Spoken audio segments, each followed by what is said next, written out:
bermegah, sekalipun memang hal itu tidak ada faedahnya. Namun demikian, aku hendak memberitakan penglihatan-penglihatan dan penyataan-penyataan yang kuterima dari Tuhan. Aku tahu tentang seorang Kristen 14 tahun yang lampau. Entah di dalam tubuh, aku tidak tahu. Entah di luar tubuh, aku tidak tahu. Allah yang mengetahuinya. Orang itu tiba-tiba diangkat ke tingkat yang ketiga dari surga. Aku juga tahu tentang orang itu. Entah di dalam tubuh, entah di luar tubuh, aku tidak tahu. Allah yang mengetahuinya. Ia tiba-tiba diangkat ke Firdaus. Dan ia mendengar kata-kata yang tak terkatakan, yang tidak boleh diucapkan manusia. Atas orang itu, aku hendak bermegah. Tetapi atas diriku sendiri, aku tidak akan bermegah. Selain atas kelemahan-kelemahanku. Sebab sekiranya aku hendak bermegah juga, aku bukan orang bodoh lagi, karena aku mengatakan kebenaran. Tetapi aku menahan diriku, supaya jangan ada orang yang menghitungkan kepadaku lebih daripada yang mereka lihat padaku, atau yang mereka dengar daripadaku. Dan supaya aku jangan meninggikan diri karena penyataan-penyataan yang luar biasa itu. Maka aku diberi suatu duri di dalam dagingku, yaitu seorang utusan iblis untuk menggocoh aku, supaya aku jangan meninggikan diri. Tentang hal itu, aku sudah 3 kali berseru kepada Tuhan, supaya utusan iblis itu mundur daripadaku. Tetapi jawab Tuhan kepadaku, "Cukuplah kasih karuniaku bagimu, sebab justru dalam kelemahanlah kuasaku menjadi sempurna." Sebab itu, terlebih suka aku bermegah atas kelemahanku, supaya kuasa Kristus turun menaungi aku. Karena itu aku senang dan rela di dalam kelemahan, di dalam siksaan, di dalam kesukaran, di dalam penganiayaan, dan kesesakan oleh karena Kristus. Sebab jika aku lemah, maka aku kuat. Sungguh aku telah menjadi bodoh, tetapi kamu yang memaksa aku.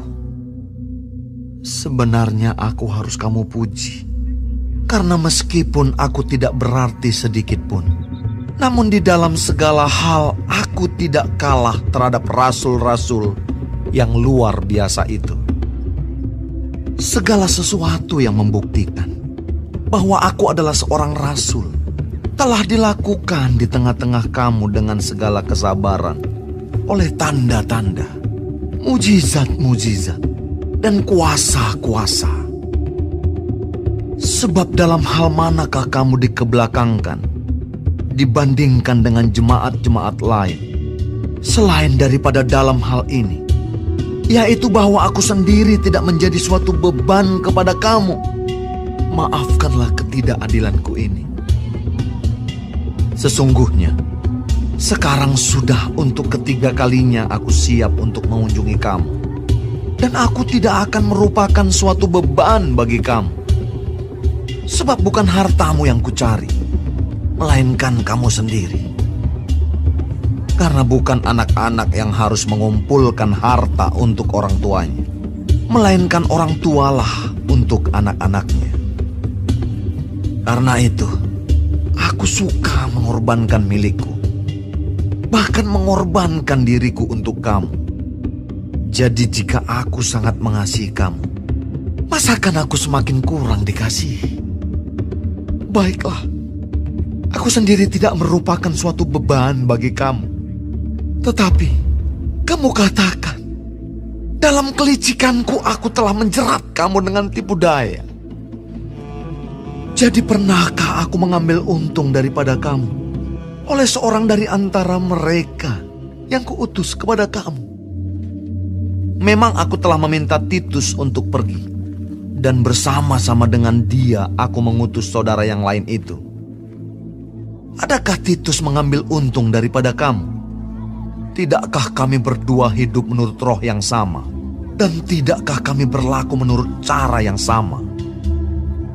Sudah lama agaknya kamu menyangka bahwa kami hendak membela diri di depan kamu, di hadapan Allah.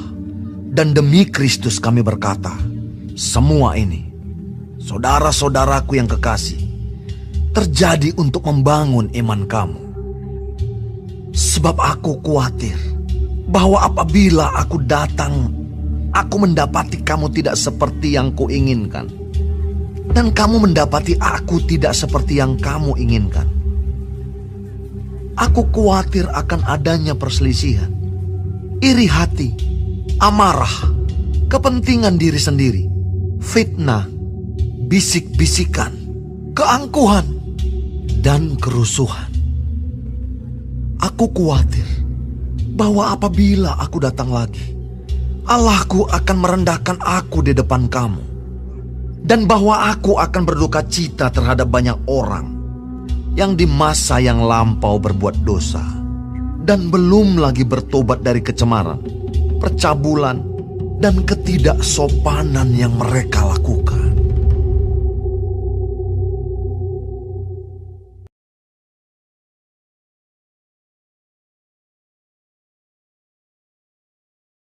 Shalom semua jemaat Tuhan, kembali kita di dalam pendalaman Alkitab Clearsight.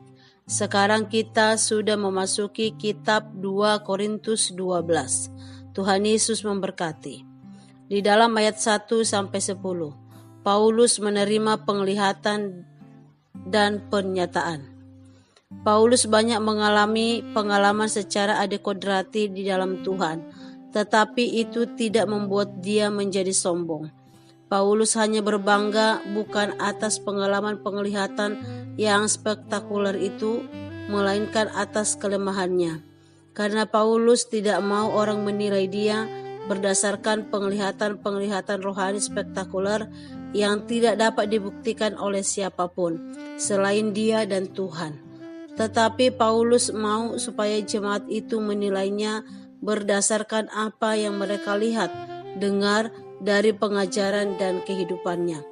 Di ayat 7, Paulus menyebutkan duri dalam daging yang dia dapat setelah ia mengalami penglihatan yang luar biasa itu. Dan sudah 3 kali Paulus berdoa kepada Tuhan supaya diangkat, tetapi Tuhan tidak mengangkatnya. Tuhan justru membiarkannya agar Paulus tidak meninggikan diri dan hanya bergantung kepada kasih karunia Kristus semata. Justru dalam kelemahanlah kuasa Tuhan semakin sempurna di dalam diri kita pun. Pasti ada kelemahan-kelemahan yang Tuhan izinkan ada. Itu bertujuan agar kita semakin bersandar pada anugerahnya. Amin. Di dalam ayat 11-21, kekhawatiran Paulus. Pemberitaan Paulus mengenai Kristus dianggap sebagai suatu kebodohan dan batu sandungan. Rasul-rasul palsu mencari pengesahan atas otoritas kerasulan mereka dan menantang otoritas kerasulan Paulus dan rekan-rekannya. Untuk menjawab itu, Paulus menyatakan bahwa Allah telah memberikan hak istimewa kepadanya untuk menjadi rasul, dan Rasul Paulus sendiri tidak pernah menjadi beban bagi mereka. Paulus mengingatkan jemaat di Korintus karena mereka mempertanyakan legitimasi dari kerasulannya dan pelayanannya. Paulus menyadari bahwa sesungguhnya ia bukan siapa-siapa. Kerasulannya diperoleh sebagai anugerah dari Tuhan, bukan karena usaha dia sendiri. Dan sudah banyak mujizat-mujizat dan kuasa-kuasa Tuhan melalui dirinya terjadi di tengah-tengah mereka, dan mereka sendiri menjadi saksinya. Menjadi hamba Tuhan itu tidak mudah, tidak gampang, terkadang disalahartikan. Namun sesungguhnya hamba Tuhan itu sendiri harus bertarung supaya setiap jemaat yang dilayani itu hidup sesuai dengan kehendak Tuhan. Tidak mudah diombang-ambingkan oleh pengajaran dunia ini, karena ada begitu banyak ajaran sesat. Karena itu Berdoalah bagi kami hamba-hamba Tuhan ini, supaya kami pun dimampukan Tuhan untuk menjadi pemberita-pemberita Injil. Amin. Tuhan Yesus memberkati.